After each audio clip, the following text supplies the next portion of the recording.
আসসালামু আলাইকুম ওয়া রাহমাতুল্লাহি ওয়া বারাকাতুহু।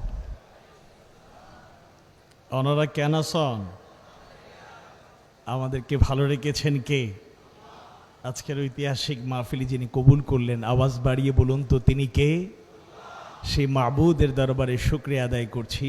সবাই পড়ছি আলহামদুলিল্লাহ, আলহামদুলিল্লাহ, আলহামদুলিল্লাহ নাহমাদুহু ওয়া নাস্তাঈনুহু ওয়া নাস্তাগফিরুহু ওয়া নু'মিনু বিহি ওয়া নাতাওয়াক্কালু আলাইহি ওয়া আশহাদু আন লা ইলাহা ইল্লাল্লাহু ওয়াহদাহু লা শারীকা লাহু ওয়া আশহাদু আন্না সাইয়্যিদানা سندنا حبيبنا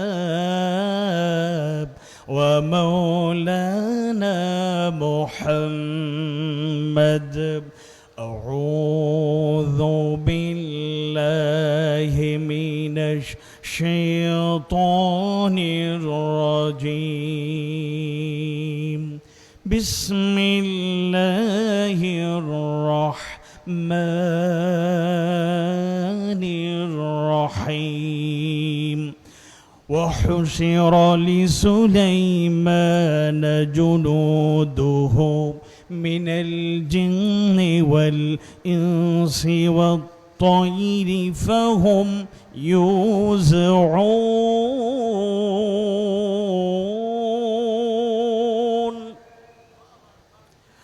حتى إذا أتوا على واد النمل قالت نملة يا أيها النمل ادخلوا مساكنكم لا يحطمنكم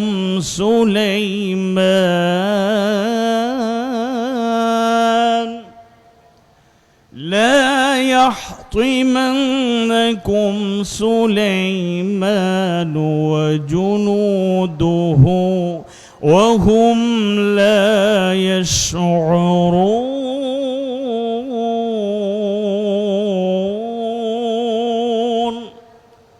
وقال تعالى إن الله وملائكته يصلون على النبي يا أيها الذين آمنوا صلوا عليه وسلموا تسليما. اللهم صل على محمد وعلى آل محمد كما صليت على إبراهيم وعلى آل إبراهيم إنك حميد مجيد. اللهم بارك على محمد وعلى آل محمد كما باركت على إبراهيم وعلى آل إبراهيم إنك حميد مجيد. হে রাসূল বুঝি না আমি রেখেছ বেঁধে মোরে কোন সুতোয় তুমি রেখেছ বেঁধে মোরে কোন সুতোয় জানি না গোপনে কেমন করে জানি না গোপনে কেমন করে হৃদয়ে গড়েছ প্রেমের বলয় হে রাসূল বুঝি না আমি রেখেছ বেঁধে মোরে কোন সুতোয় তুমি রেখেছ বেঁধে মোরে কোন সুতো তোমারি নামে আনন্দে দুলি, তোমারি নামে দুনিয়া ভুলি। কি জাদু রাখা এই নামেতে, আল্লাহর পরশে যে নাম আরশে, আল্লাহর পরশে যে নাম আরশে। নাম মুহাম্মদ শুধু মধুময়, হে রাসূল বুঝি না আমি, রেখেছ বেঁধে মোরে কোন সুতোয় তুমি, রেখেছ বেঁধে মোরে কোন সুতোয়। স্বার্থবিহীন ছিলে চিরদিন তুমি, ইনসাফের প্রতীক। কুল আলমের শ্রেষ্ঠ নেয়ামত তুমি যে প্রাণের অধিক। স্বার্থবিহীন ছিলে চিরদিন তুমি, ইনসাফের প্রতীক। কুল আলমের শ্রেষ্ঠ নেয়ামত তুমি যে প্রাণের অধিক। তুমি প্রিয়তম আমেনা নন্দন, কুল মুসলিমের হৃদয় স্পন্দন। তুমি বিনে সবই অন্ধকার, থাকিতে দেহে প্রাণ তোমারি সম্মান, থাকিতে দেহে প্রাণ তোমারি সম্মান। দেব না লোটাতে ধুলোয়, হে রাসূল বুঝি না আমি, রেখেছ বেঁধে মোরে কোন সুতোয় তুমি, রেখেছ বেঁধে মোরে কোন সুতোয় তুমি, রেখেছ বেঁধে মোরে কোন সুতোয়।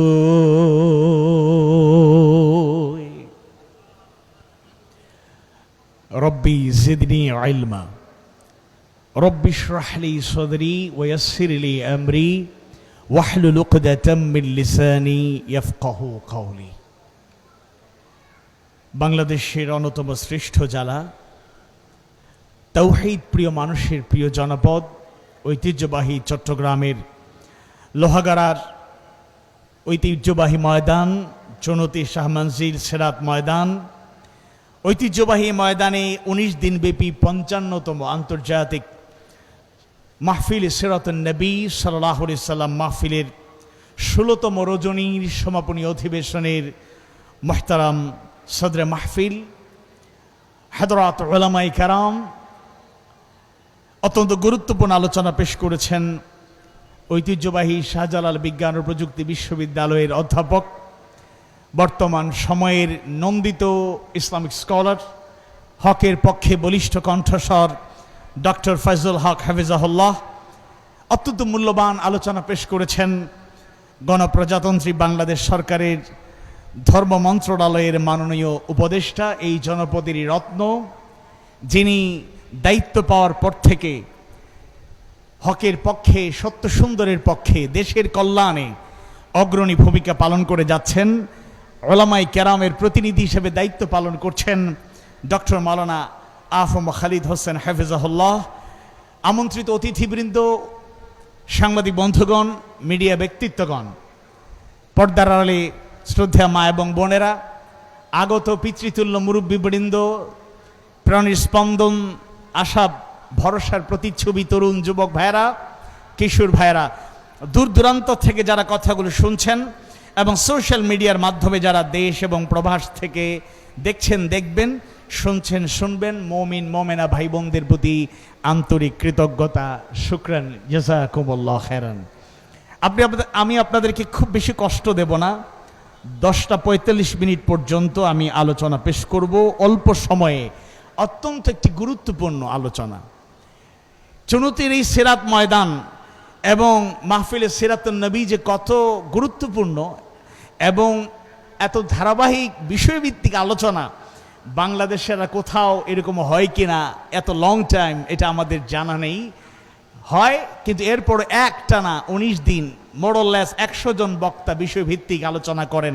এটা খুবই ইফেক্টিভ একটা প্ল্যান এবং বক্তাদেরকেও তারা পড়তে বাধ্য করেন যে আমি ক্ষুদ্র মানুষ, আমার সাথে যে বিষয়টি আসলেই মানানসই নয়, কিন্তু তালেবে ইলম হিসাবে আমাদের এই কমিটি আমি শ্রদ্ধার সাথে রেসপেক্ট এবং তাজিম জানাচ্ছি, আমাকেও পড়তে তারা সুযোগ করে দিয়েছেন। আমি বিজ্ঞানের সাথে কোরআনের সমন্বয় করার মতো এরকম ক্যাপাসিটি, ক্যাপাবিলিটি, কোয়ালিটি কোনো কিছুই রাখি না। অন্তত ডক্টর ফয়জুল হক স্যারকে যদি হাফিজাহুল্লাহ ওনাকে দেয়া হতো এই আলোচনার ভালো করতেন। এরপরও টেবিলে বসে পড়াশোনা করে স্টাডি করে যদ্দূর পেরেছি আপনাদের সামনে আমি 11টি পয়েন্ট কোরআন থেকে অনুপ্রাণিত হয়ে সূত্র হিসাবে ব্যবহার করে 11টি তাক লাগানো আবিষ্কার এই পৃথিবীকে চমকে দিয়েছে, 11টি তথ্য আপনাদের সামনে দেব। আর ভূমিকা স্বরূপ কিছু কথা এবং সমাপনীতে কিছু কথা আমি তুলে ধরবো ইনশাআল্লাহ। আপনাদেরকে আবারও প্রশ্ন করছি এবং জানতে চাই, আপনারা কি ভালো আছেন? আমাকে ক্ষুদ্র এই মানুষকে যারা ভালোবাসেন আমি তাদের প্রতি কৃতজ্ঞ। আল হুব্বু ফিল্লাহ ওয়াল বুগদু ফিল্লাহ, মান আহাব্বা লিল্লাহি ওয়া আবগাদা লিল্লাহ ওয়া আ'তা লিল্লাহি ওয়া মানা লিল্লাহ ফাকাদ ইসতাকমালাল ঈমান। রাসূল বলেছেন মান আহাব্বা লিল্লাহি ওয়া আবগাদা লিল্লাহ, যে ব্যক্তি কাউকে ভালোবাসলো আল্লাহর জন্য আর ঘৃণা করলো আল্লাহর জন্য, ওয়া আ'তা লিল্লাহি, দান করলো আল্লাহর জন্য, ওয়া মানা লিল্লাহ, দান করা থেকে বিরত থাকলো আল্লাহর জন্য, ফাকাদ ইসতাকমালাল ঈমান, সুতরাং সে যেন তার ঈমানটাকে পরিপূর্ণ করে নিল। আপনারা যারা ভালোবাসেন, মহব্বতের মানুষ, তারা স্বতঃস্ফূর্ততায় আপনারা সক্রিয় রয়েছেন। বৃষ্টিকে উপেক্ষা করে কষ্ট করে এখন পর্যন্ত অবস্থান করার সুযোগ যে মাবুদ আমাদেরকে দিয়েছেন, সবাই পড়ি আলহামদুলিল্লাহ। ভালোবাসার অনেক মানুষরাই প্রশ্ন করতেন যে চুনুতির মাহফিলে কি আপনার দাওয়াত হয় না? আসলেই অনেক মহব্বতের মানুষের প্রস্তাব, অনেকের প্রত্যাশা ছিল, কিন্তু এখানে একজন কর্তৃত্বশীল এবং কিছু লোক ছিলেন যারা চাইলেই সবাইকে এই মাহফিলে অ্যালাউড হতেন না, তারা সুযোগ পেতেন না, নামটা আস্তে করে লাল কালি দিয়ে কেটে দিতেন। এরকম লোকেরা যারা হকপন্থী আলেমদেরকে এই ময়দানে কথা বলা থেকে বঞ্চিত করেছিলেন, আজকে তাদেরকে খুঁজে পাওয়া যায় না। আল্লাহর রাসূল শিখিয়েছেন কুলিল হক ওয়া ইন কানা মুররা, সত্য বলো, সত্য প্রকাশ করো, যদিও তা তিক্ত হয়।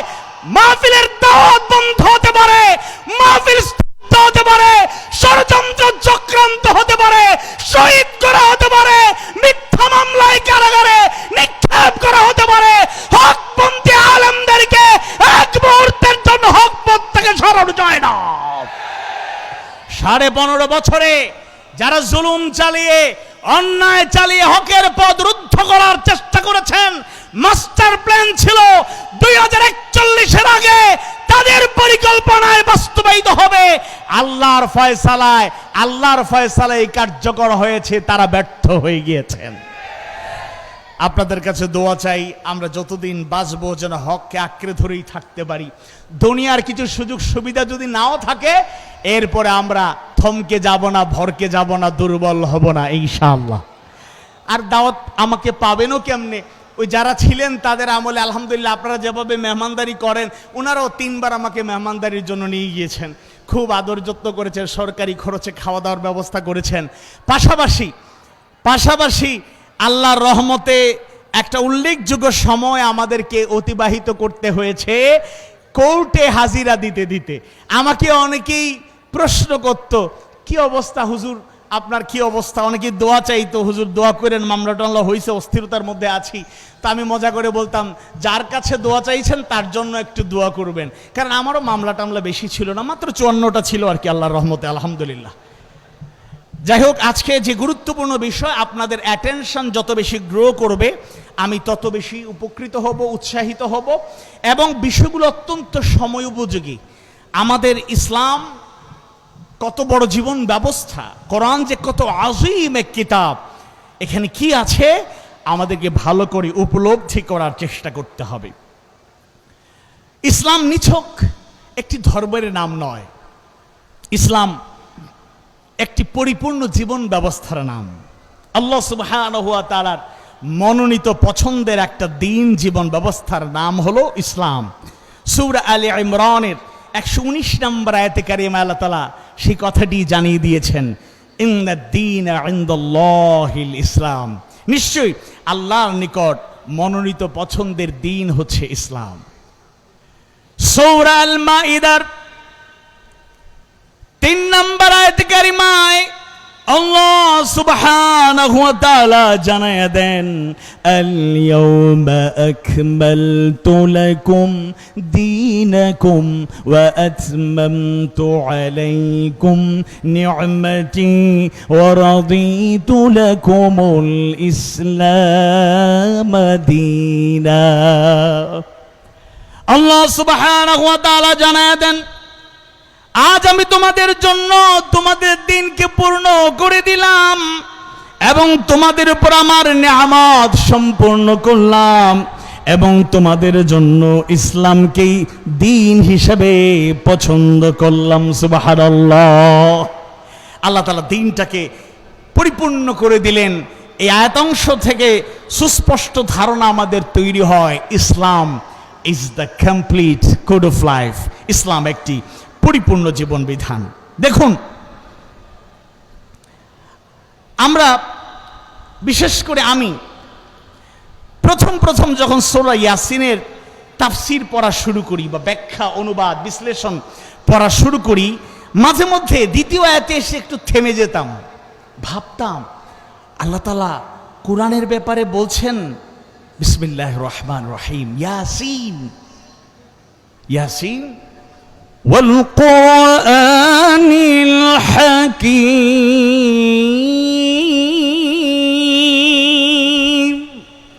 বিজ্ঞানময় কোরআনের কসম। চিন্তা করতাম যে কোরআন বিজ্ঞানময় কিতাব, ভাবতাম। কিন্তু এই আয়াত পড়ার পরে, ব্যাখ্যা বিশ্লেষণ ভালো করে জানার পরে এবং আস্তে আস্তে যখন কিছু কিছু তথ্য উপাত্য পেয়েছি, তখনই ভাবতাম যে আসলেই কোরআন একটা বিজ্ঞানময় কিতাব। এখনো অনেকগুলো আবিষ্কৃত হয়েছে, এই তথ্যগুলোর কিছু অংশ আপনাদের সামনে পেশ করব। কিন্তু আপনাদেরকে আশাবাদ ব্যক্ত করে বলতে চাই, কোরআনে এখনো এমন অনেক তথ্য রয়েছে যেগুলো নিয়ে সায়েন্টিস্টরা গবেষণা করছেন, রিসার্চ করছেন। সময়ের ব্যবধানে পৃথিবীতে আরো অনেক বড় বড় আবিষ্কার হবে কোরআনের আয়াতকে গবেষণা করে, ইনশাআল্লাহ। আলবার্ট আইনস্টাইনের কথাটা যথার্থই এবং এটা কোরআন সাপোর্ট করে, ইসলাম অ্যালাউ করে। তিনি বলেছিলেন, science without religion is lame and religion without science is blind. ধর্ম ছাড়া বিজ্ঞান হচ্ছে পঙ্গু, লেম, আর বিজ্ঞান ছাড়া ধর্ম হচ্ছে ব্লাইন্ড, অন্ধ। আপনি কোরআনের আয়াতগুলো নিয়ে যদি ভালো করে রিসার্চ করেন, গবেষণা করেন, তাহলে দেখবেন কথাটা আসলেই সত্য, কথা বাস্তবধর্মী, এটা কোনো সন্দেহ নাই। আসুন আমরা কোরআন থেকে কি কি বিজ্ঞানের সূত্র পেয়েছি, কি কি বিজ্ঞানের আবিষ্কার দেখলাম, একটু জানার চেষ্টা করি। প্রথমত আমি আপনাদের সামনে যে বিষয়টা উত্থাপন করতে চাই, আঙুলের ছাপ।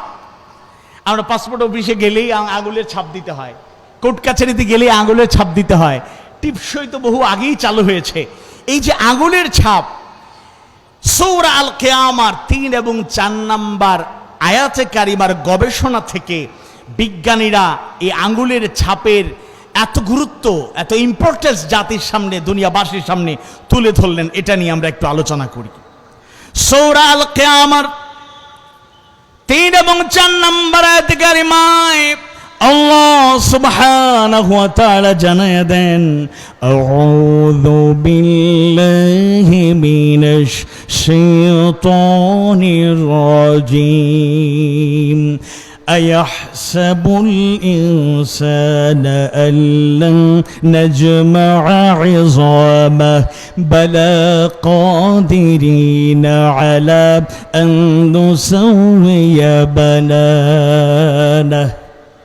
মানুষ কি মনে করে যে আমি কখনোই তার অস্থিসমূহ একত্র করব না? হ্যাঁ, আমি তার আঙ্গুলের অগ্রভাগেরও আবারও পুনরায় বিন্যস্ত করার সেই কাজ করতে সক্ষম। সুবহানাল্লাহ। এই দ্বিতীয় অংশ থেকে আল্লাহ তাআলা স্পষ্ট জানিয়ে দিচ্ছেন যে আঙ্গুলের যে অগ্রভাগ, এটা কি আবারও পুনর্বিন্যস্ত, সাজানো গোছানো আল্লাহর পক্ষেই সম্ভব। বড় বড় হাড়গুলি একত্রিত করে পুনরায় তোমার দেহের কাঠামো প্রস্তুত করা এমন কিছুই নয়। এই আয়াতের ব্যাখ্যায় তাফসিরে কুরতুবীর বর্ণনায় পাওয়া যায়, আল্লাহ বলছেন যে বড় বড় যে হাড়গুলো শরীরের, এগুলো একত্রিত করে পুনরায় তোমাদের দেহের কাঠামো তৈরি করা, এটা তো কোনো ব্যাপারই নয়। আমি তো তোমার দেহের সূক্ষ্মতম অঙ্গ প্রত্যঙ্গ, এমনকি তোমার আঙুলের জোড়াগুলো আমি ঠিকঠাক মতো বানাতে সক্ষম। সুবহানাল্লাহি ওয়া বিহামদিহি সুবহানাল্লাহিল আযীম। দেখুন, ব্যক্তি পরিচয় শনাক্তকরণের জন্য একজন গুরুত্বপূর্ণ ব্যক্তি তার গবেষণা করে এটাকে মানুষের সামনে পেশ করলেন, এটা গ্রহণযোগ্য হয়ে গেল। তার নাম হচ্ছে sir Francis gold. Sir Francis gold তিনি গবেষণা করে ফলাফলের উপর ভিত্তি করে তিনি প্রথম উত্থাপন করলেন এটা 1880 সনে মানুষ শনাক্তকরণে আঙ্গুলের ছাপকে বৈজ্ঞানিক পদ্ধতি হিসাবে গণ্য করা হয়, এটাকে গ্রহণ করা হয়। সারা বিশ্বে এমন দুজন ব্যক্তি খুঁজে পাওয়া যাবে না যার আঙুলের ছাপ হুবহু একরকম।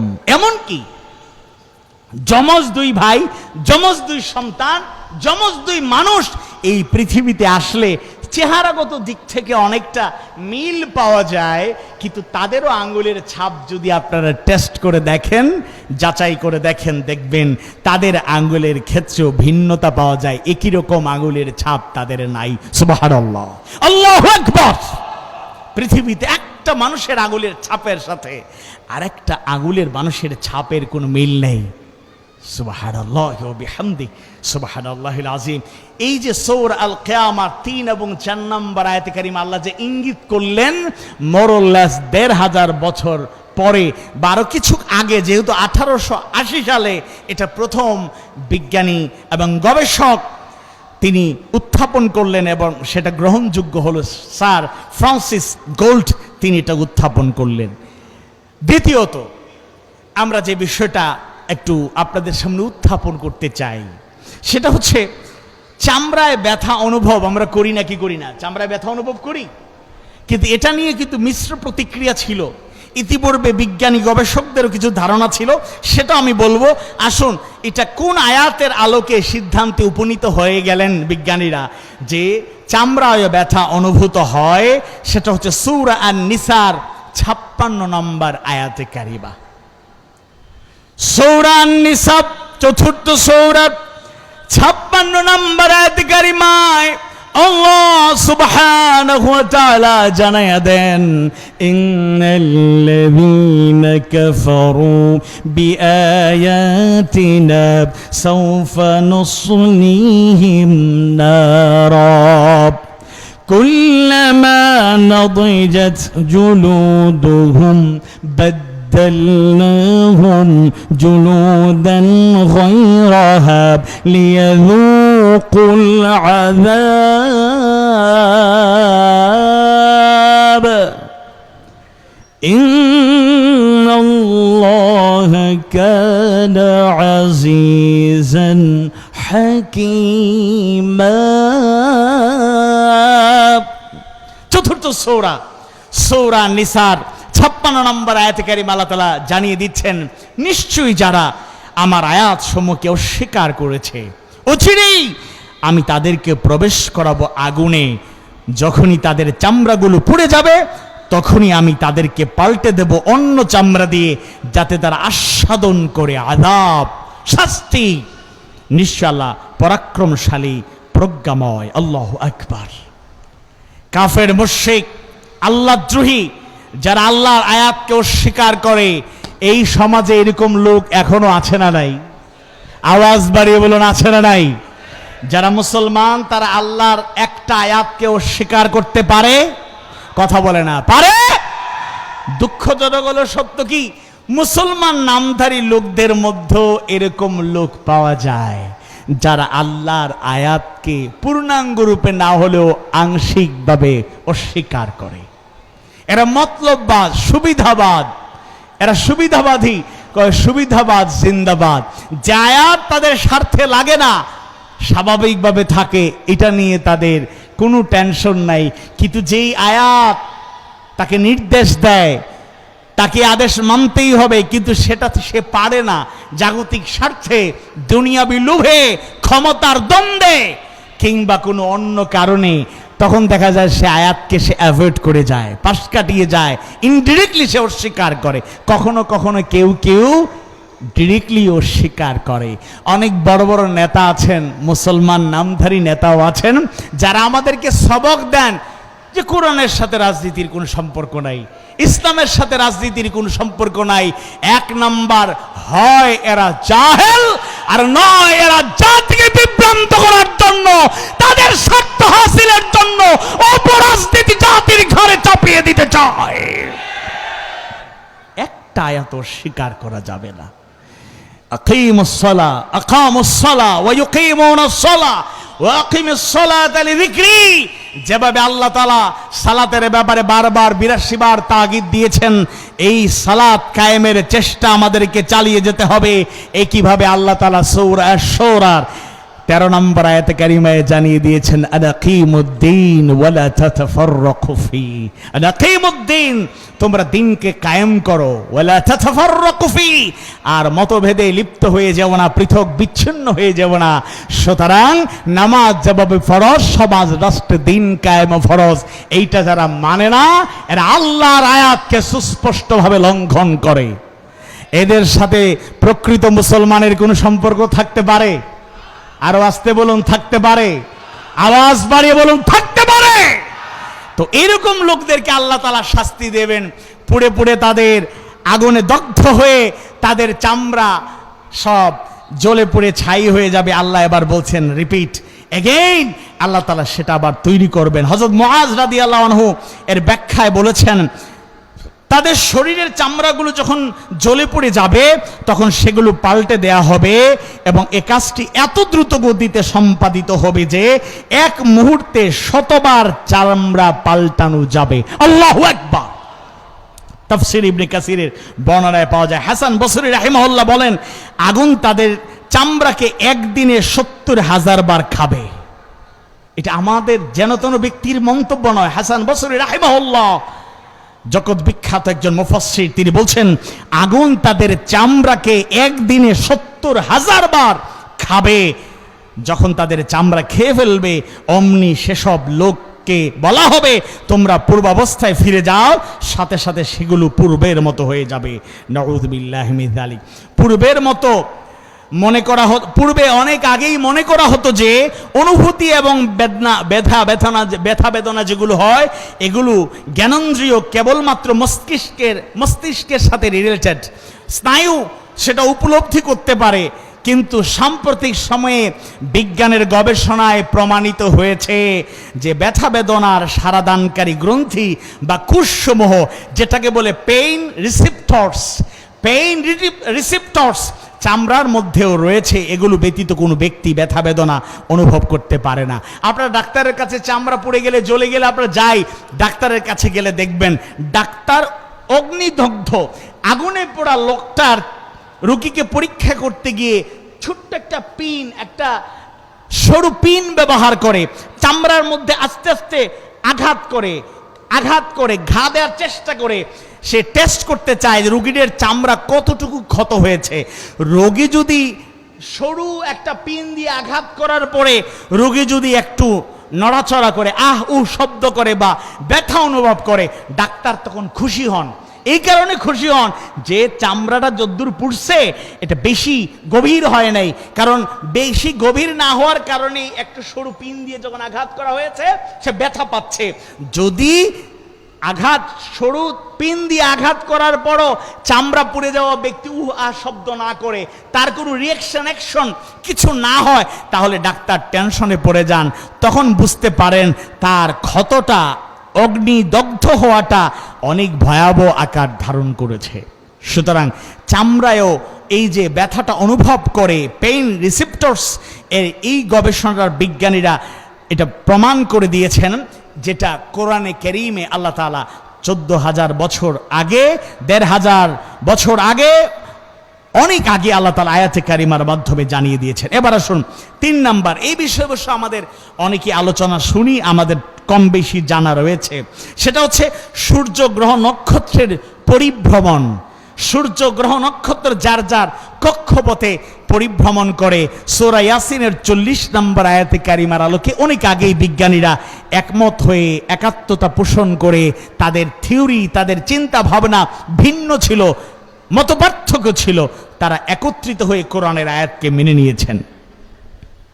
সূরা ইয়াসিনের 40 নম্বর আয়াতে কারিমায় আল্লাহ সুবহানাহু ওয়া তাআলা জানায় দেন, লাশ-শামসু ইয়ানবাগি লাহা আন তুদরিকাল কমারা ওয়ালাল লাইলু সাবিকুন নাহার ওয়া কুল্লুন ফি ফালাকিন ইয়াসবাহুন। আল্লাহু আকবার। সূর্যের জন্য সম্ভব নয় চাঁদের নাগাল পাওয়া, আর রাতের জন্য সম্ভব নয় দিনকে অতিক্রম করা, আর প্রত্যেকেই যার যার কক্ষপথে ভেসে বেড়ায়, কক্ষপথে পরিভ্রমণ করে। সুবহানাল্লাহ। এখানে ওয়াকুল্লুন ফি ফালাকিন ইয়াসবাহুন, ওয়াকুল্লুন, কুল্লুন বলতে সূর্য, চন্দ্র অথবা তার সাথে অন্যান্য নক্ষত্রকে বোঝানো হয়েছে। মুফাসসিররা এই বর্ণনা করেছেন। দেখুন, আরবি ভাষায় ফালাক মানে গ্রহ নক্ষত্রের কক্ষপথ, অরবিট, ইংরেজিতে যেটাকে বলে অরবিট, এবং এর অর্থ আকাশের অর্থ থেকে ভিন্ন। সবাই একটি কক্ষপথে সাঁতরাচ্ছে, পরিভ্রমণ করছে। তাফসীর কারকদের বর্ণনায় পাওয়া যায় এখানে 4টি সত্যের প্রতি ইঙ্গিত করা হয়েছে। নাম্বার 1, কেবলমাত্র সূর্য চন্দ্র নয়, বরং তারকারাজি, গ্রহ নক্ষত্র, সমগ্র আকাশ জগৎ আবর্তন করছে, ঘুরছে, পরিভ্রমণ করছে। সুবহানাল্লাহ। 2, এদের প্রত্যেকের আকাশ অর্থাৎ প্রত্যেকের আবর্তন পথ, কক্ষপথ আলাদা। এটা আওয়াজ বাড়িয়ে কষ্ট করে বলুন তো, প্রত্যেক গ্রহ নক্ষত্র সব কিছুর গতিপথ, রাস্তাটা আলাদা আলাদা করে যিনি তৈরি করে দিয়েছেন, আওয়াজ বাড়িয়ে বলুন তো তিনি কে? আওয়াজ বাড়িয়ে বলুন তো তিনি কে? বিজ্ঞানীদের ধ্যান ধারণা ছিল সূর্য ঘুরে, কেউ বলতেন না ওইটা ঘুরে, ওইটা ঘুরে না, কিন্তু কোরআনের আয়াত 1,500 বছর আগেই সূরা ইয়াসিনের 40 নম্বর আয়াতে কারিমায় আল্লাহ তাআলা সেই সৌন্দর্যটুকু জানিয়ে দিয়ে প্রমাণ করেছেন কোরআনটা একটা আযীম কিতাব, অত্যন্ত গুরুত্বপূর্ণ, অর্থবহ একটা কিতাব। কিয়ামত পর্যন্ত দুনিয়ার যত উন্নতি হবে, সায়েন্স টেকনোলজির যত উন্নতি হবে, যতই উন্নত হোক, সেই উন্নত দুনিয়াকেও কোরআন দিয়ে পরিচালনা করা যাবে নাকি যাবে না? আওয়াজ বাড়িয়ে বলুন, যাবে নাকি যাবে না? এই কারণে আজকের আলোচনাটি ইফেক্টিভ এবং সময় উপযোগী, যে অনেকেই মনে করি, কেউ কেউ মনে করি এগুলা কোরআন হলো ওই নামাজ, রোজা, হজ, যাকাত ইত্যাদি ইত্যাদি নিয়ম কানুনগুলো জানার জন্য। No, never. বরং কোরআন প্রত্যেকটি সমস্যার সমাধান দিতে সক্ষম। সব কিছুর বর্ণনা রয়েছে। এমনকি আজকের এই যুগ, আগামীর যুগ, পৃথিবীর যত উন্নতি, অগ্রগতি, যত কিছুই আসবে, এই কোরআন দিয়ে প্রত্যেকটা যুগকেই মোকাবেলা করা যাবে। আওয়াজ বাড়িয়ে বলে ইনশাআল্লাহ। 3 নম্বরে বলা হচ্ছে আকাশসমূহ তারকারাজিকে নিয়ে আবর্তন করছে না, বরং তারকারা যে আকাশসমূহের আবর্তন করছে। এবং 4 নম্বরে আকাশসমূহ তারকাদের আবর্তন এমনভাবে হচ্ছে যেমন কোনো তরল পদার্থে কোনো জিনিস ভেসে চলে। এবার আসুন আরেকটা গুরুত্বপূর্ণ বিষয়, সেটা হচ্ছে দিন রাত্রির পরিবর্তন। দিন শেষ হয়, রাত আসে, রাত শেষ হয়, দিন আসে। আপনার আমার কাছে মনে হবে কি এটা তো কোনো ব্যাপার না, এটা স্বাভাবিক। দিনের পরে আল্লাহ রাত দিচ্ছেন, রাতের পরে দিন দিচ্ছেন, কিন্তু আল্লাহ তাআলার সৃষ্টি অযৌক্তিক নয়, ইললজিক্যাল নয়।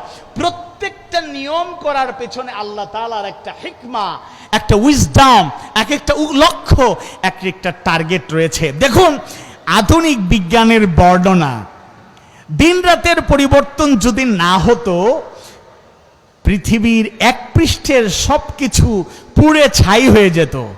এটা আধুনিক বিজ্ঞানের গবেষণা।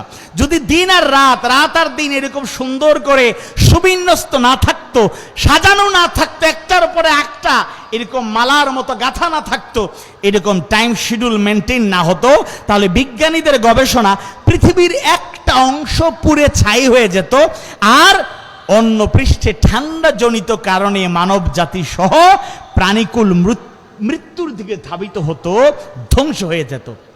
দিন আর রাতের এরকম আবর্তন যদি না হতো, ধারাবাহিকতা যদি না থাকতো, তাহলে বিজ্ঞানীদের আবিষ্কার হলো, গবেষণা হলো, এরকম হলে পৃথিবীর এক পৃষ্ঠ একেবারে জ্বলে পুড়ে ছাই হয়ে যেত, আরেক পৃষ্ঠ ঠান্ডায় মানুষ জাতি সহ যা প্রাণী আছে সব শেষ হয়ে যেত। আল্লাহ তাআলা দিন রাত্রি এমনি এমনি সৃষ্টি করেন নাই। সূরা ইউনূসের 6 নম্বর আয়াতে কারিমা তার উজ্জ্বল প্রমাণ বহন করে। আরো কয়েকটা আয়াত আছে, আমি শুধু একটা আয়াত এখানে উল্লেখ করতে চাই।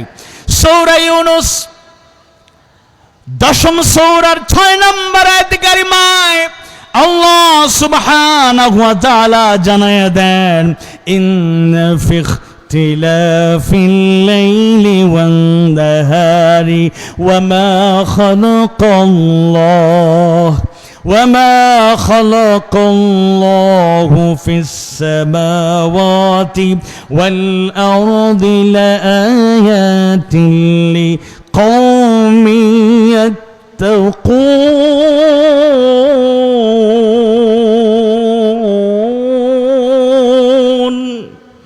নিশ্চয়ই রাত ও দিনের বিবর্তনে এবং আসমান সমূহ এবং জমিনে যা আল্লাহ সৃষ্টি করেছেন তাতে বহু নিদর্শন রয়েছে এমন কওমের জন্য যারা তাকওয়া অবলম্বন করে। আল্লাহু আকবার।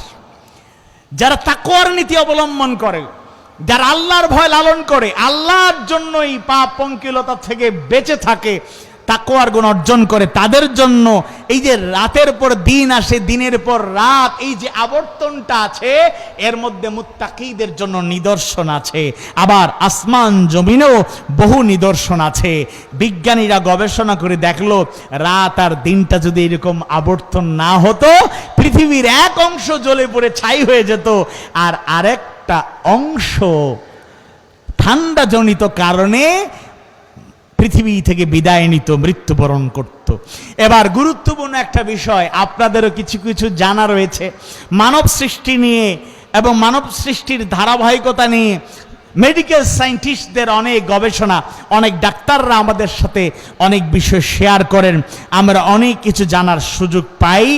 এবার এরকমই একটা গবেষণা, আল্লাহ তাআলার সৃষ্টি যে কত গুরুত্বপূর্ণ, আল্লাহ তাআলার এই সৃষ্টিরাজি গবেষণা করার মতো, রিসার্চ করে শেষ করা যায় না, এর বাস্তব নমুনা দেখুন। আল্লাহ তাআলা প্রথম, আজকে তো সিরাতুন নবী সাল্লাল্লাহু আলাইহি সাল্লাম মাহফিলে আমরা আছি, মাহফিলে সিরাতুন নবী সাল্লাল্লাহু আলাইহি সাল্লাম, নিঃসন্দেহে আলোচনা আমরা পেয়েছি, আমরা জানি আল্লাহ তাআলার প্রিয় হাবিব মুহাম্মদ রাসূলুল্লাহ সাল্লাল্লাহু আলাইহি ওয়াসাল্লামের কাছে প্রথম 5টি আয়াতে কারিমা নাজিল হয়েছিল। সেই আয়াতগুলো সকলেই একমত, মুফাসসিররা একমত, সেই আয়াতগুলো হলো সূরা আলাকের প্রথম 5টি আয়াতে কারিমা। আমরা শুধু এটা ইলমুল ওয়াহির বাণী, প্রথম বাণী হিসেবে জানি, কিন্তু এখানেও যে বিজ্ঞানের বড় বড় আবিষ্কার আছে সেটা নিয়েও কিন্তু আমরা ততটুকু ভাবি না।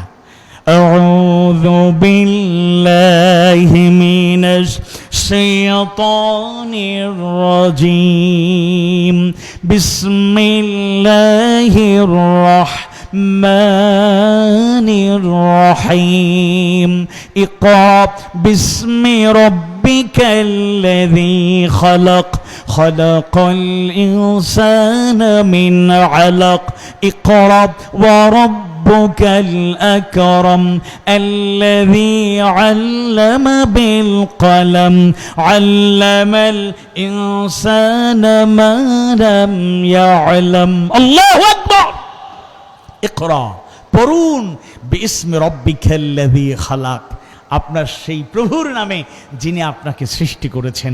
দ্বিতীয় আয়াতটার দিকে নজর দিন, খালাকাল ইনসানা মিন আলাক, তিনি সৃষ্টি করেছেন মানুষকে আলাক থেকে, আলাক থেকে সৃষ্টি করেছেন। এই আলাক শব্দটি আলাকা থেকে, আলাকা শব্দের বহুবচন, এর মানে হলো জমাট বাঁধা রক্ত। সাধারণভাবে বিশ্বজাহানের সৃষ্টির কথা বলার পর বিশেষ করে মানুষের কথা বলা হয়েছে যে মহান আল্লাহ কেমন হীন অবস্থা থেকে মানুষকে সৃষ্টি করেছেন, মানুষকে আলাকা থেকে সৃষ্টি করেছেন।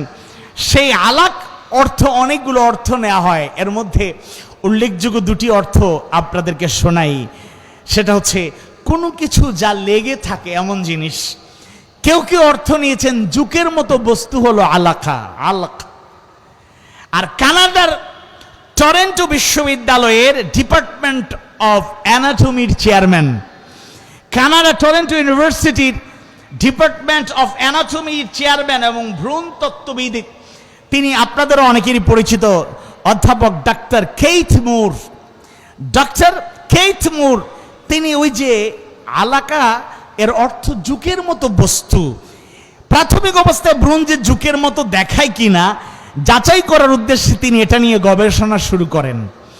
একটি শক্তিশালী অনুবীক্ষণ যন্ত্রের সাহায্যে তিনি ভ্রূণের প্রাথমিক অবস্থার সাথে একটি জুকের চিত্রের তুলনা করে দেখেন।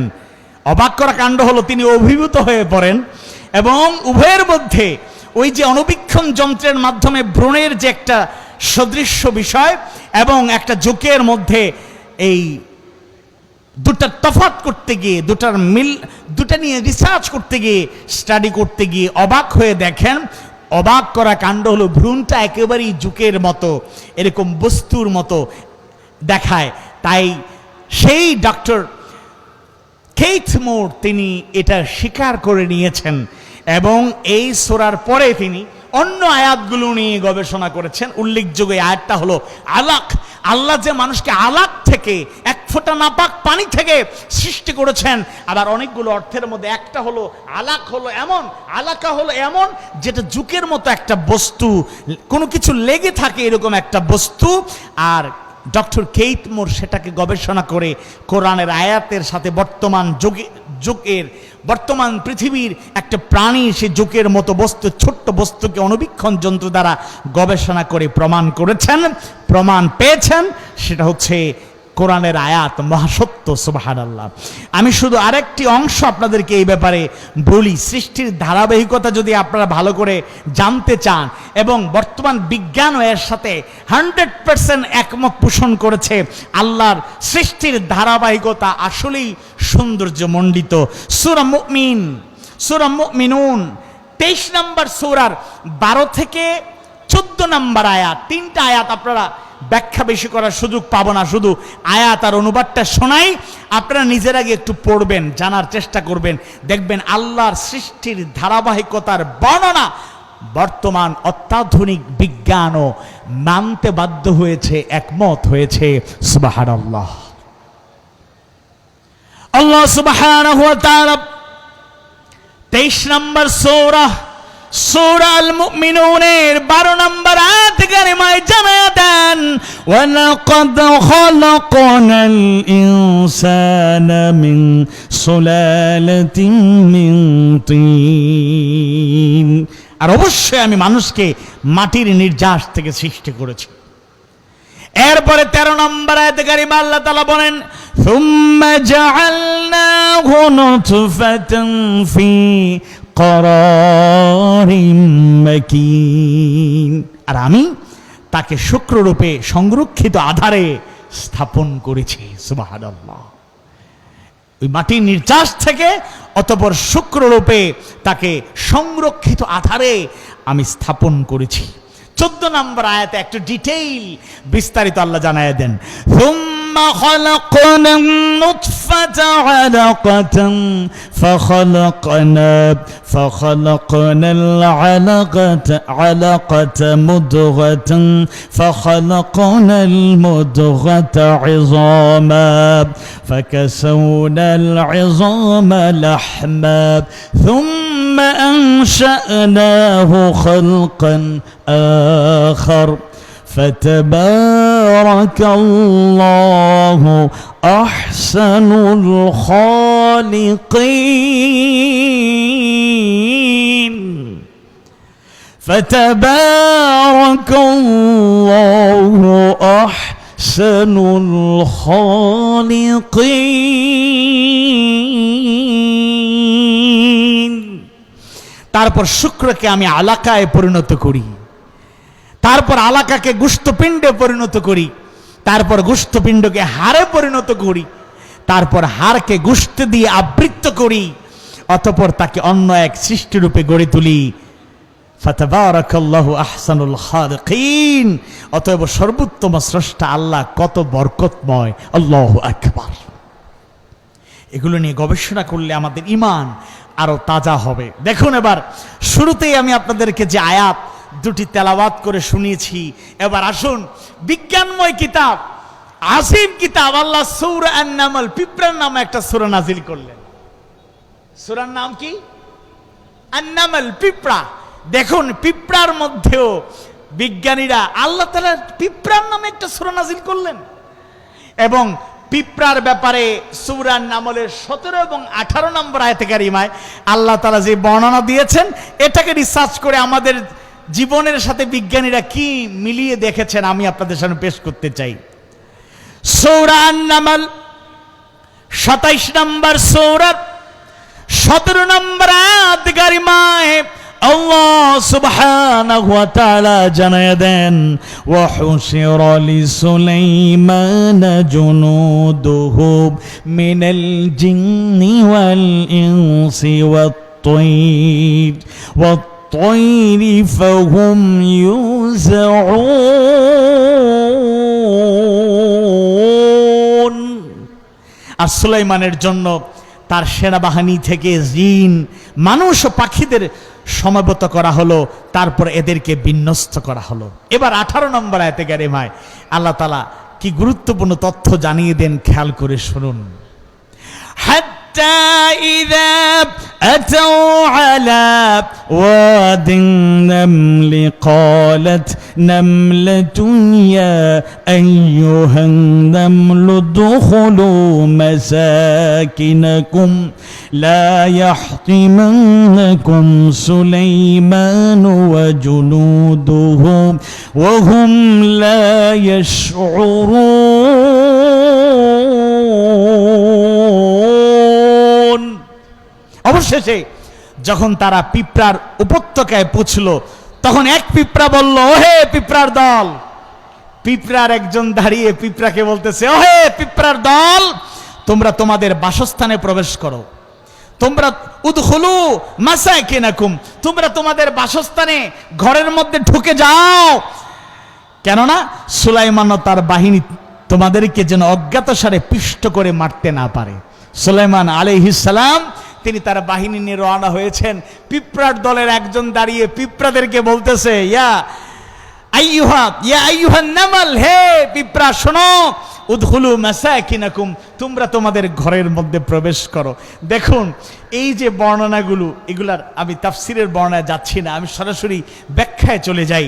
সাম্প্রতিক সময়ে বৈজ্ঞানিক গবেষণা পিপিলিকাদের জীবনধারার এমন সব তথ্য প্রদর্শন করা হয়েছে যা পূর্ববর্তীরা মোটেও জানতো না। সুবহানাল্লাহ। গবেষণায় দেখা গেল, মানুষের জীবন ধারার সাথে, মানুষ যেভাবে জীবন যাপন করে, এর সাথে যে সকল প্রাণী কীটপতঙ্গের কিছুটা ঘনিষ্ঠ মিল রয়েছে, সাদৃশ্য রয়েছে, তন্মধ্যে অন্যতম হলো নামল, পিঁপড়া। বিজ্ঞানীদের আবিষ্কারের ফলাফল 6টা পয়েন্ট, এটা কোরআন আধুনিক বিজ্ঞান সেই ঐতিহাসিক গ্রন্থেও আপনারা পাবেন।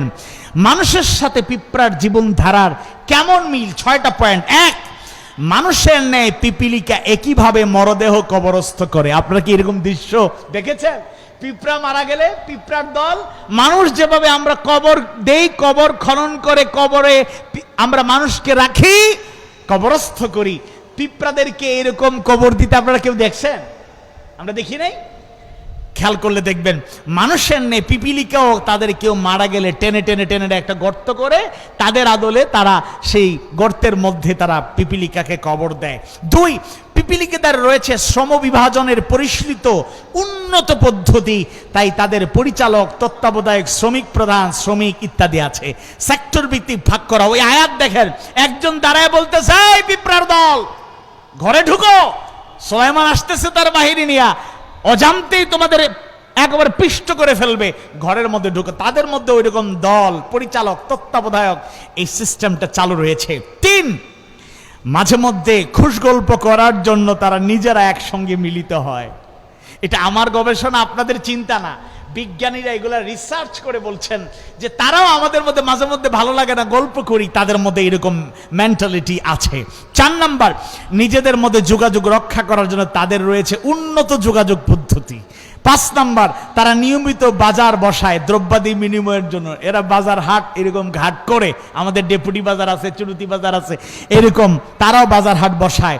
6 নাম্বার, গুরুত্বপূর্ণ একটা সায়েন্টিফিক থিওরি, সেটা হলো শীতকালে দীর্ঘ সময়ের জন্য তারা খাদ্যশস্য জমা করে রাখে, এবং যদি শস্য কণার অঙ্কুরিত হওয়া শুরু হয় তারা তখন শেকড়গুলো কেটে দেয়।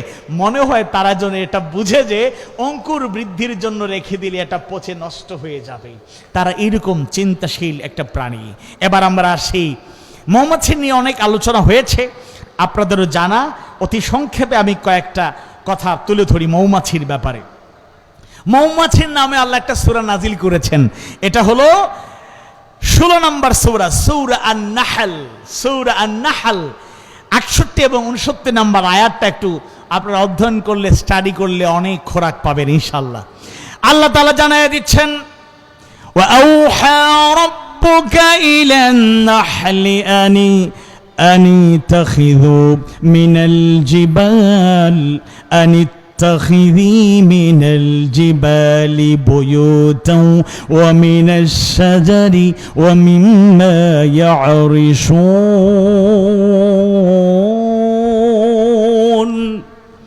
আর তোমার রব মৌমাছিকে ইঙ্গিতে জানিয়ে দিয়েছেন যে তুমি পাহাড়ে ও গাছে এবং তারা যে গৃহ নির্মাণ করে তাতে নিবাস বানাও।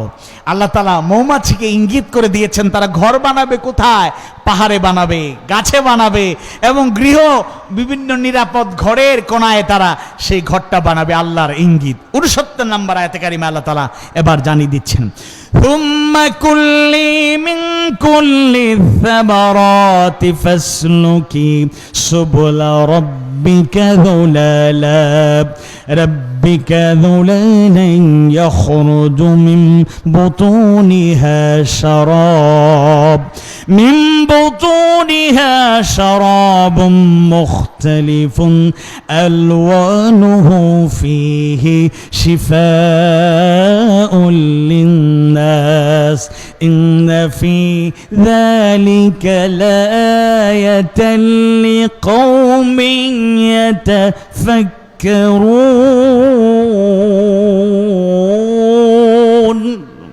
অতঃপর তুমি প্রত্যেক ফল থেকে আহার করো।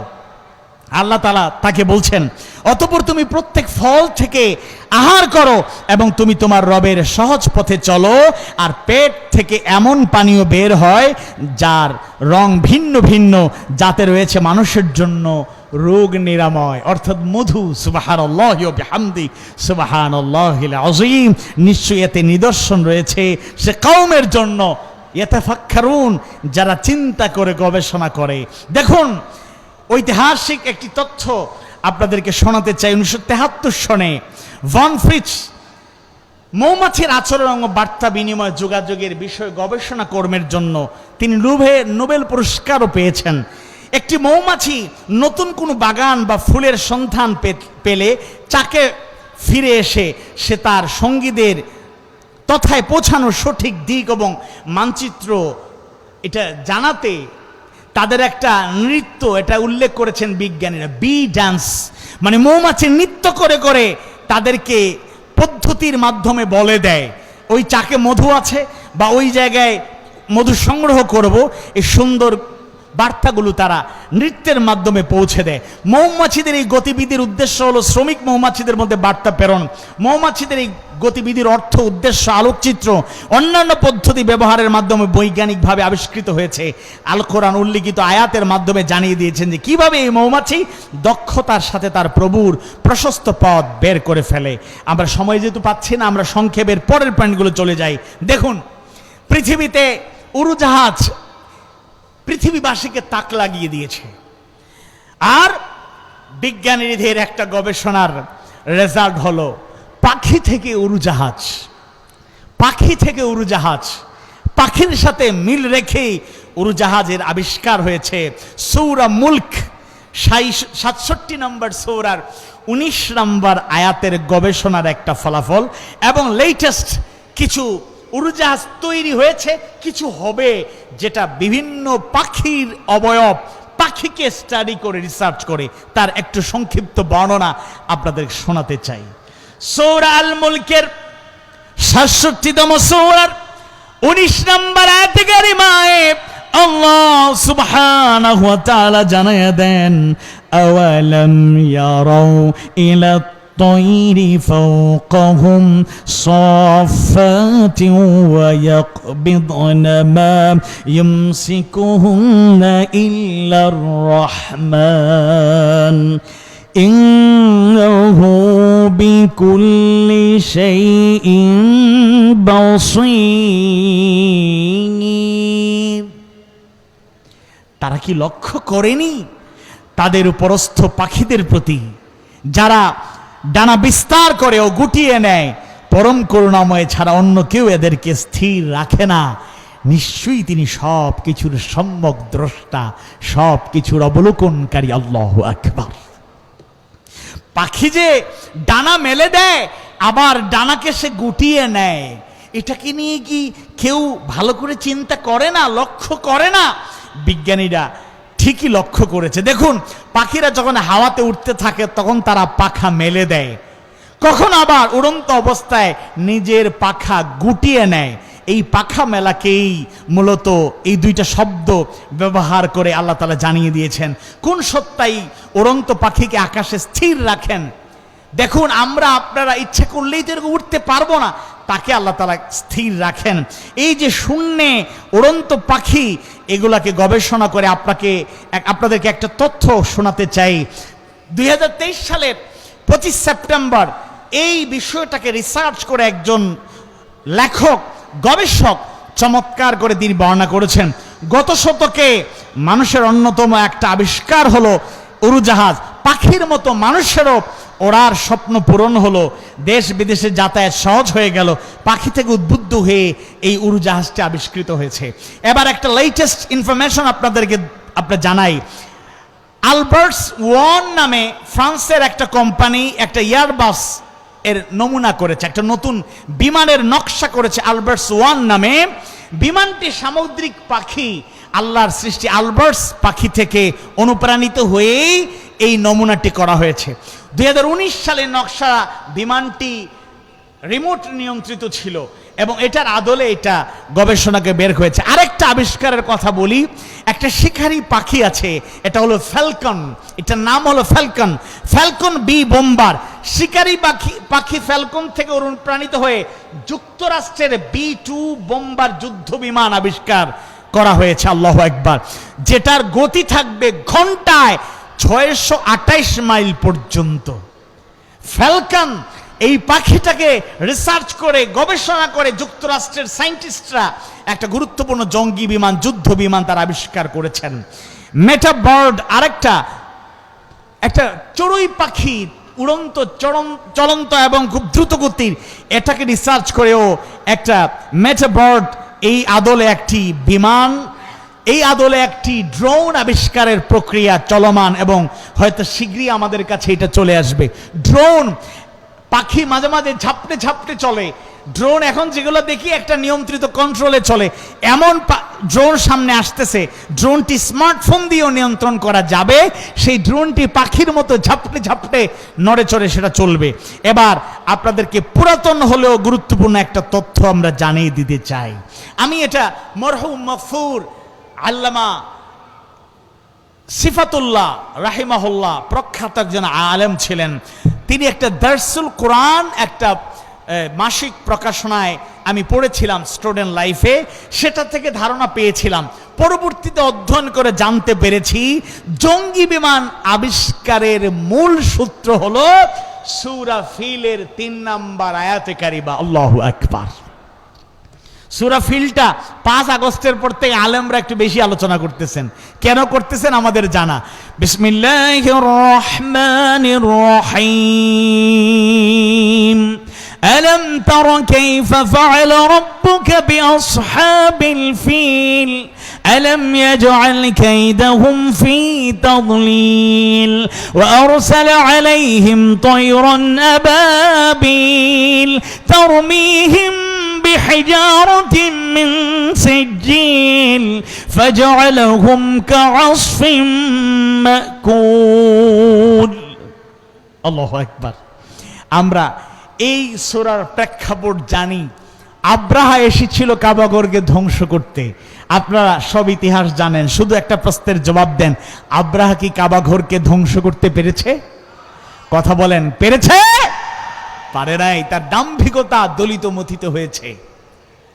আব্রাহা কাবাঘরকে, বাইতুল্লাহকে ধ্বংস করার জন্য বিশাল হাতিওয়ালা বাহিনী নিয়ে আক্রমণের জন্য উদ্ধত হয়ে কাছে চলে আসলো। হুঙ্কার দিয়ে বলেছিল, কে আছো বাধা দেবে? কাবাগরকে ধ্বংস করব। আব্দুল মুত্তালেব সহ যারা ওই সময় কাবার রক্ষণাবেক্ষণকারী ছিলেন, হাতে গোনা লোক ছিলেন, তাদের শক্তি সামর্থ্য ছিল না প্রতিরোধ গড়ে তোলার, এমনকি প্রতিবাদ করার মতো সক্ষমতা তাদের ছিল না। কাবার মালিকের কাছে ফরিয়াদ করলেন, ওগো কাবার মালিক, তোমার ঘর, আপনার ঘর, আপনি রক্ষা করুন। আল্লাহ সুবহানাহু ওয়া তাআলা সেই দাম্ভিক উচ্চারণ, দাম্ভিকতা, কাবাগর ধ্বংস করার এই সিদ্ধান্তকে দলিত মতিত করতে বিশাল হাতির বাহিনী প্রেরণ করেন নাই। ওয়া আরসালা আলাইহিম তায়রান আবাবিল, আর তিনি তাদের বিরুদ্ধে ঝাঁকে ঝাঁকে পাখি প্রেরণ করেছিলেন। আল্লাহু আকবার। ঝাঁকে ঝাঁকে উড়ন্ত সেই পাখি, যেগুলোকে আবাবিল হিসাবে আমরা চিনি, সেই পাখিগুলো বর্ণনায় পাওয়া যায় পোড়ামাটি অথবা পাথরের ছোট অংশকে বলে কঙ্কর, সেগুলো উপর থেকে নিক্ষেপ করতে শুরু করলো। আল্লাহর খাস মেহেরবানিতে বেশি সময়ে যায় নাই, আব্রাহা সহ তার পুরো বাহিনী ধ্বংসস্তূপে পরিণত হলো। আল্লাহু আকবার। দীর্ঘ 15.5 বছর জগদ্দল পাথরের মতো জুলুমতন্ত্র যারা এই জমিনে কায়েম করেছিল, আলেম ওলামাদেরকে যারা শহীদ করেছে, নিরপরাধ মানুষগুলোকে অপবাদ দিয়ে ফাঁসির মঞ্চে ঝুলিয়ে যারা বিদায় করেছে, যারা ছাত্র জনতাকে নির্বিচারে গুলি করেছে, যারা আপামর জনতার উপর ক্ষমতার অপব্যবহার চালিয়েছে, জুলুমতন্ত্র কায়েম করেছিল, দীর্ঘ আন্দোলন করেও যাদেরকে পরাস্ত করা যায় নাই, আল্লাহর খাস মেহেরবানি ছোট ছোট সেই আবাবিলের ন্যায় তরুণ কিশোররা, ছাত্ররা, সাথে জনতা রাজপথে বুক পেতে দিয়ে, শহীদ আবু সাঈদ বুক পেতে দিয়ে বুলেটকে গ্রহণ করেছে, শহীদ বুক ভরা রক্ত দিয়ে, জীবন দিয়ে এমন একটি দুর্বার আন্দোলন করেছে, 2000 জীবনের বিনিময়ে এমন একটি সিচুয়েশন তৈরি হয়েছে, ওরা শুধু পরাজিত হয় নাই, পালাতে বাধ্য হয়েছে, পালাতে গিয়ে অধিকাংশ পালাতেও পারে নাই। যার দাম্ভিক উচ্চারণ করত, যোগে যোগে তাদেরকে পরাস্ত করার জন্য আল্লাহ তাআলা এরকমই শিক্ষা দেন। এটা হলো একটা গবেষণা, এর থেকে শিক্ষা। পাশাপাশি এখানে যে বিজ্ঞানের আবিষ্কার আছে, আমরা কয়জন জানি? অনেকে আমরা তেলাওয়াত করতে পছন্দ করি, ভালো কথা। মান ক্বারা হারফান ফালাহু 10 হাসানাত, একটা হরফ তেলাওয়াত করছেন 10টা নেকি আপনার আমলনামায় চলে আসছে, আলহামদুলিল্লাহ, এটা তো অনেক সৌভাগ্যের ব্যাপার। কিন্তু কোরআন যে এখানে কত বিজ্ঞানের সূত্র, অনেক গুরুত্বপূর্ণ তথ্য, হেদায়েতের নির্দেশনা দিচ্ছে, এগুলো নিয়ে আমাদের ভাবতে হবে। ঘুমিয়ে থাকলে চলবে না। সম্ভাবনার দিন আগামীতে আসছে, শুধু বাংলাদেশ না, গোটা দুনিয়াতেই আলামত ভালো। আল্লাহ চাইলে মুসলমানরা জ্ঞানে, বিজ্ঞানে, যোগ্যতায়, দক্ষতায়, আমলে, চরিত্রে, নৈতিকতায়, সাহসিকতায়, সবরে, ধৈর্যে, নৈতিক মান সব দিক মিলিয়ে যদি আমরা সাহসী সিদ্ধান্ত নিয়ে সার্বিক প্রস্তুতি নিয়ে এগিয়ে যেতে পারি, আগামীর দিন ইসলামের, মুসলমানের পৃথিবীর কোন শক্তি ঠেকিয়ে রাখতে পারবে না। কিন্তু আমাদের সম্পদ, আমাদের এবিলিটি, আমাদের কোয়ালিটি বিল্ড আপ করতে হবে। শুধুমাত্র আবেগ নির্ভর হলে চলবে না। আজকে সায়েন্স আজকে টেকনোলজির যুগ, গ্লোবালাইজেশনের যুগ, আমাদেরকে ফিল করতে হবে অনেক পেশি শক্তি দিয়ে অনেক কিছু করা যায় না, যেটা বুদ্ধি দিয়ে করা যায়। ইন্টেলেকচুয়ালিটির যুদ্ধ চলছে, ফাইট চলছে। এজন্য কোরআনকে সেভাবে রিসার্চ আমাদেরকে শুরু করে দিতে হবে। আওয়াজ বাড়িয়ে বলি ইনশাআল্লাহ, আওয়াজ বাড়িয়ে বলি ইনশাআল্লাহ। ওয়া আরসালা আলাইহিম তায়রান আবাবিল, এটাকে গবেষণা করে দেখুন। আবাবিল উড়ে যাচ্ছে, কঙ্কর নিক্ষেপ করছে, পোড়ামাটি নিক্ষেপ করছে, আর আব্রাহা বিশাল বাহিনী ধ্বংস হয়ে গেল। এটাকে স্টাডি করে, রিসার্চ করে বিজ্ঞানীরা আবিষ্কার করেছে জঙ্গি বিমান। আমাদের দুটো পয়েন্ট আর বাকি আছে, শেষ করে নেব। বিগ ব্যাং থিওরি, এটার ব্যাপারে অনেকের ভালো স্টাডি আছে, অনেক ভালো রিসার্চ আছে, শুধু ইঙ্গিত আমি করছি। আল্লাহ তাআলা সূরা আম্বিয়ার 30 নম্বর আয়াতে কারিমায়, 21 নম্বর সূরা আল আম্বিয়ার 30 নম্বর আয়াতে কারিমায় পৃথিবীর বিজ্ঞানের অনন্য একটি আবিষ্কার, যেটা কোরআনের আয়াত থেকে করা হয়েছে, সেটা আমি শুধু একটু ব্যাখ্যা করলে, অনুবাদ পড়লে আপনারা ফিল করতে পারবেন, বুঝতে পারবেন। আল্লাহ তাআলা জানায় দেন, أَوَلَمْ يَرَ الَّذِينَ كَفَرُوا أَنَّ السَّمَاوَاتِ وَالْأَرْضَ كَانَتَا رَتْقًا فَفَتَقْنَاهُمَا وَجَعَلْنَا مِنَ الْمَاءِ كُلَّ شَيْءٍ حَيٍّ أَفَلَا يُؤْمِنُونَ।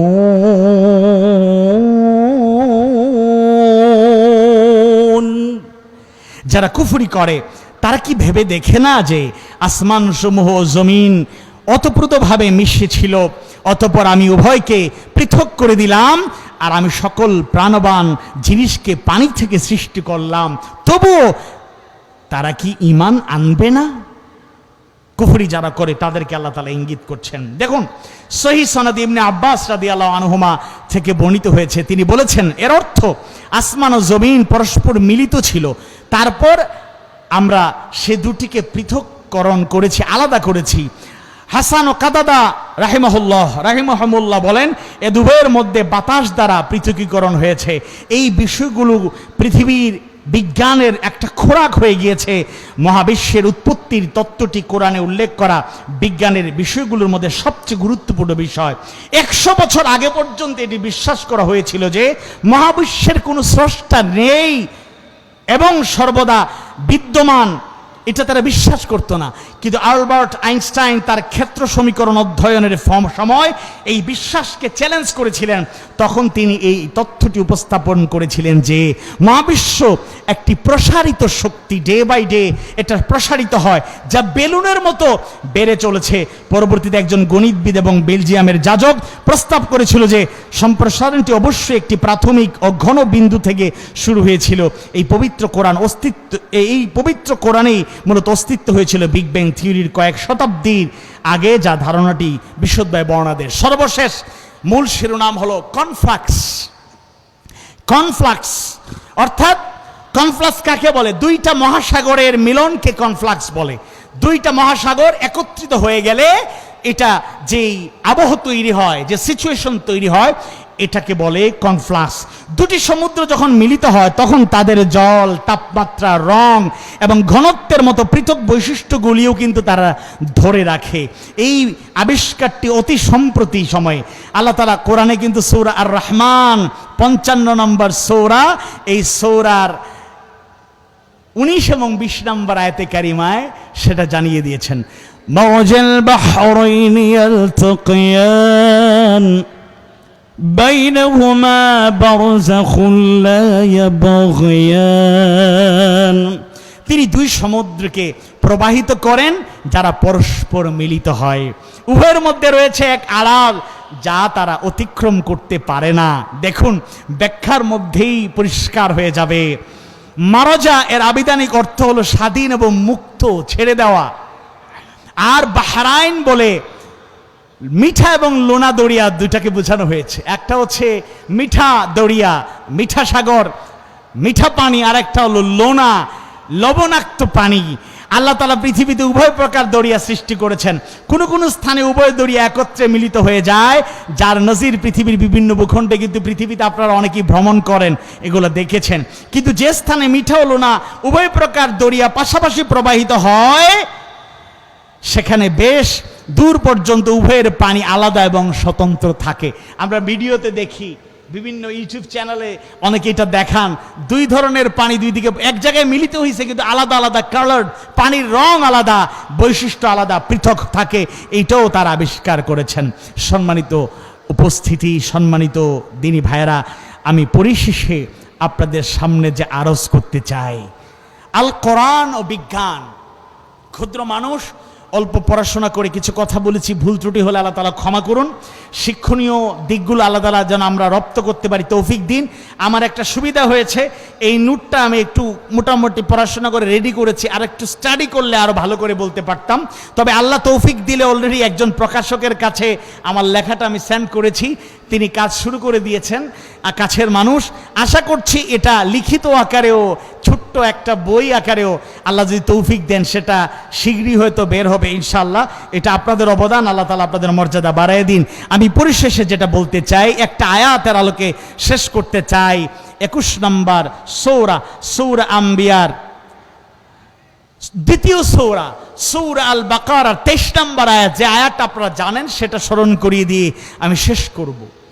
আল্লাহ তাআলা দ্বিতীয় সূরা, সর্বপ্রিয় সূরা, মাদানী সূরা, সূরাতুল বাকারার 23 নম্বর আয়াত কারিমায় জানিয়ে দেন, ওয়া ইন কুনতুম ফি রাইবিম মিম্মা নাযালনা আলা আবদিনা ফাতু বিসূরাতিন মিন মিথলিহি ওয়াদউ শুহাদাআকুম মিন দুনিল্লাহ ইন কুনতুম সাদিকিন।